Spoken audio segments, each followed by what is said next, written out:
Okay, I'm ready to start free motion quilting.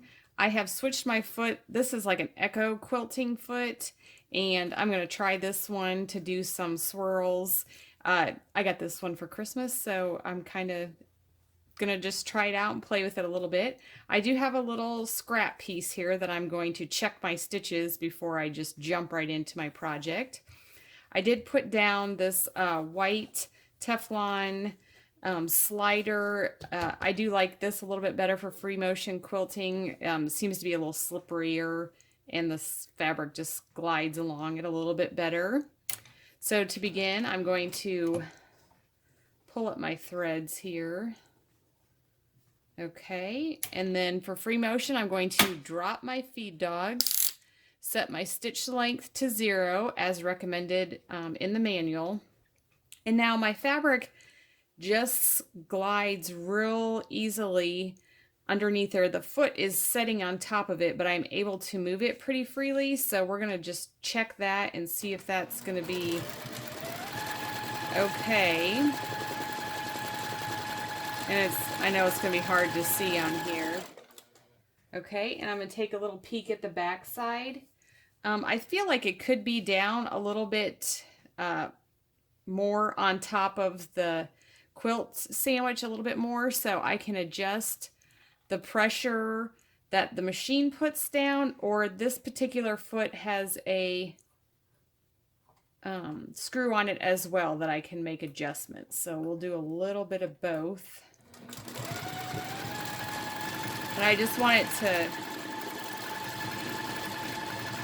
move freely when I'm doing like circles and waves and all kinds of stuff. And again, I'm just going to check my tension. Okay, looks pretty good. Might try a little bit down more. Okay, I think we're going to pull that out and we're just going to go for it and see how it does. So I just did some random little stitches, and I keep little sections like this near my sewing machine where there's two fabrics with the batting sandwiched in between, just to have for quick little tests like that. It's a good idea to check it each time that you start your project. Okay, and what I'm going to do now on my project is, in all of the white background areas, I am going to do a swirl, and I'm going to swirl in, leaving enough space, and then swirl back out, and then go into the next swirl, swirl in and swirl back out, and just keep going and filling in all of the background areas. And I'm just picking a spot here to start. Pull up my threads. I like to get the bobbin thread to the top so that it's not then stitched into the rest of the quilt with the free motion quilting. It's really hard to get it out then.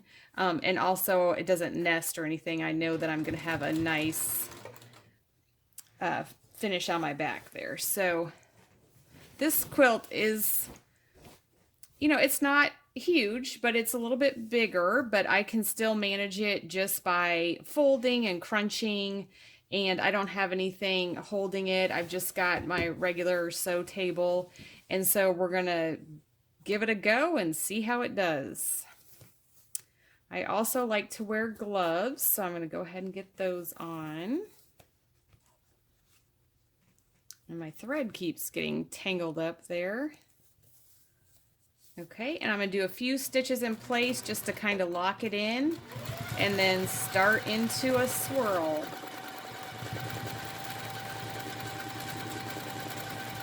And then come back out and go into another swirl.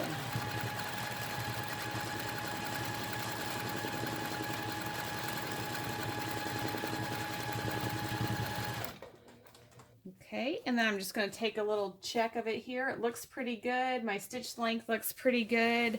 I may decrease the speed just a tick so that my hands are at a more comfortable speed moving the fabric through.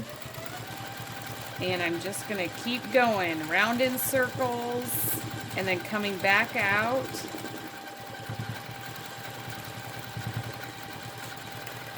And some are going to be smaller, some are going to be bigger, but generally they're about the same size.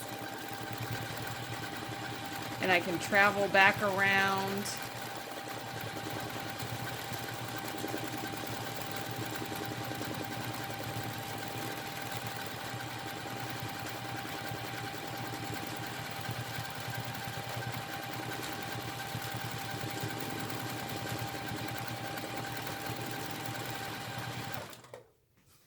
Okay, I've got a few swirls done there. I'm going to clip these threads now just so they're not in my way later on. Okay, and we're just going to keep on swirling.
And there, to travel back up to get into this area, I just kind of, went alongside of a swirl that I already had done.